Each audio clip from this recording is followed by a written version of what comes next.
Biz də ölümə hazırıq. Peki vətənimizin torpaqları işğaldan azad olsun. Allah bütün şəhidlərimizi rəhmət eləsin, məkanları cənnət olsun. Onlar İmam Hüseynin qonaqlarıdır.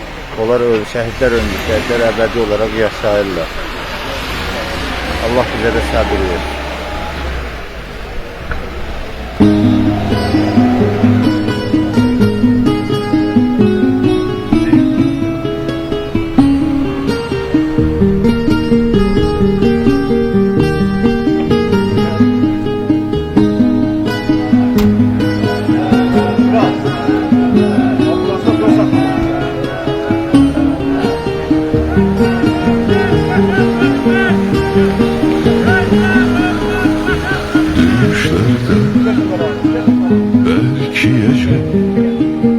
Son sözünü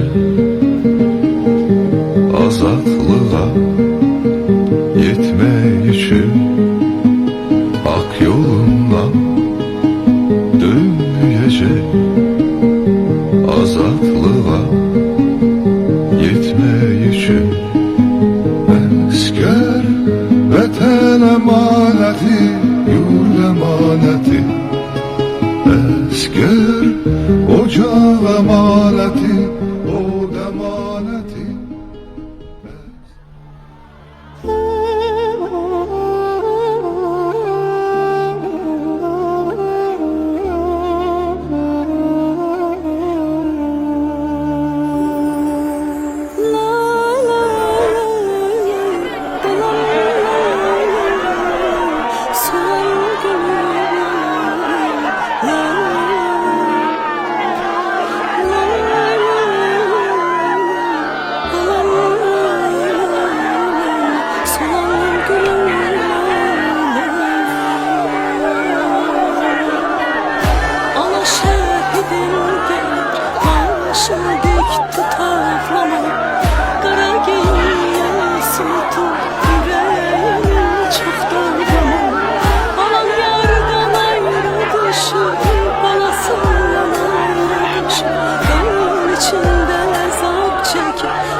Vatan bölünmez, şehitler ölmez, vatan bölünmez. Kurban veren ay bala, şehitler ölmez, ay bala vatan bölünmez.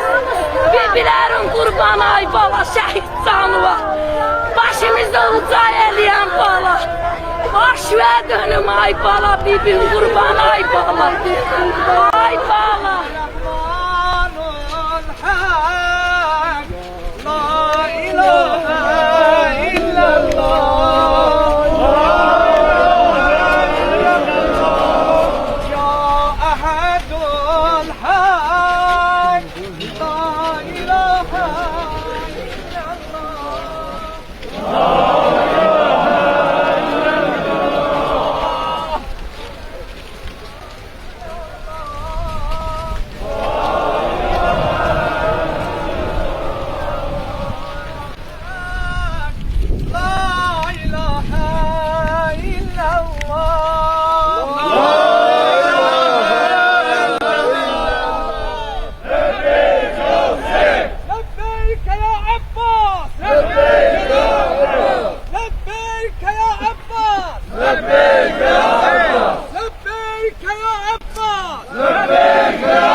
Şehitler ölmez, vatan bölünmez.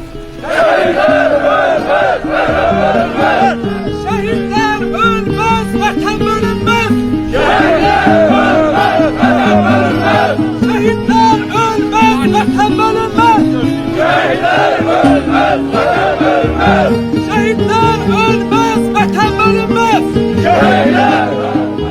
Düşlerde belki ece son sözünü demeyişi dönmeyecek azatlığa yetmeyişi hak yolundan dönmeyecek azatlığa yetmeyişi Esker vatan emaneti, yurt emaneti. Esker ocak emaneti, od emaneti. Esker vatan emaneti, yurt emaneti. Esker ocak emaneti, od emaneti.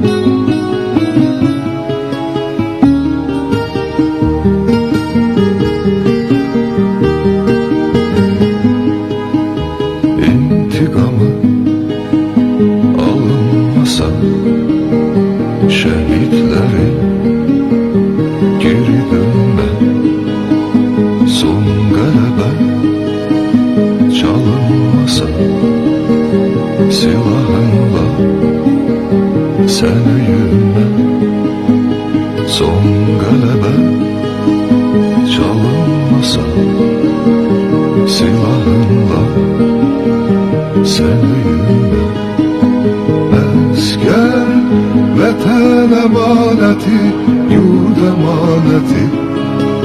Esker ocak emaneti, od emaneti. Esker vatan emaneti, yurt emaneti. Bismillahirrahmanirrahim. Allah cəmi şəhidlərimizi qəni-qəni rəhmət eləsin. Amin. Bu şəhidlərimizin bugünkü uğuru uzun illər mənfur qonşularımızın tapdağı altında olan, işğalda olan torpaqlarımızı yüksək qələbə ilə geri qaytarmaqdır. Bugün mən bir valideyn kimi, yəni o şəhidimlə biraz qürur duyuram.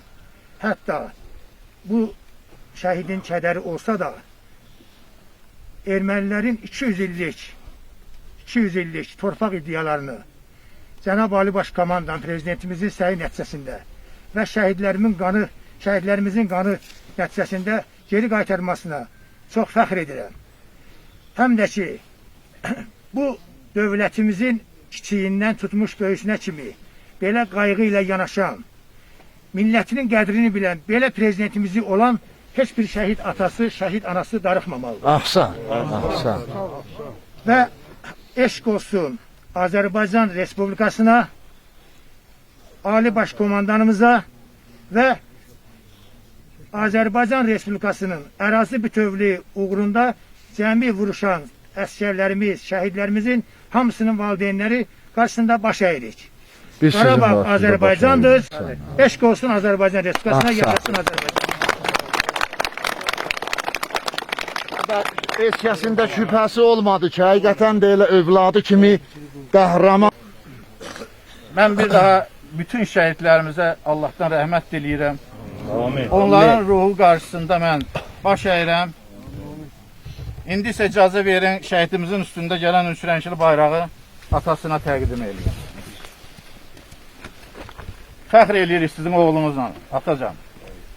Sizin oğlunuz bugün Azərbaycan ordusu Azərbaycanın yeni tarixini yazdı.